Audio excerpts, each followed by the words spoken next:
Hi friends, இருங்க இது இன்னைக்கு செஞ்ச ரெசிபி கிடையாது. நான் பனானா ஸ்டஃபிங் ரோல் வீடியோ போட்டிருக்கேன். அன்னைக்கே இது பெரிய பாப்பா செஞ்சாங்க. இன்னைக்கு உங்க கூட ஷேர் பண்ணிக்கிறேன். உங்களுக்கு இஃப்தாருக்கு யூஸ் ஆகும்னு சொல்லிட்டு ஷேர் பண்றேன். அவ்வளோதான்.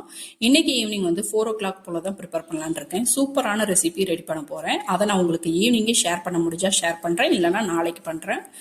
கொஞ்சமா ஆயில் விட்டு ஆனியன் லைட்டா வதக்கி விட்டு அதோட ஒரு தக்காளி பழத்தை கட் பண்ணி அதையும் கொஞ்சம் வதக்கி விட்டு பெப்பர் சால்ட் மட்டும் சேர்த்து வதக்கி தனியா வெளியே எடுத்து வச்சுக்கலாம்.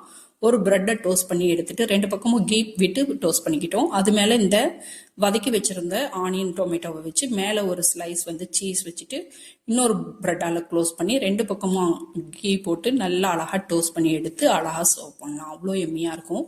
ஒன்று பேனுக்கு வெளியில வச்சு ஃபில்லிங் கொடுத்து எடுத்திருக்காங்க.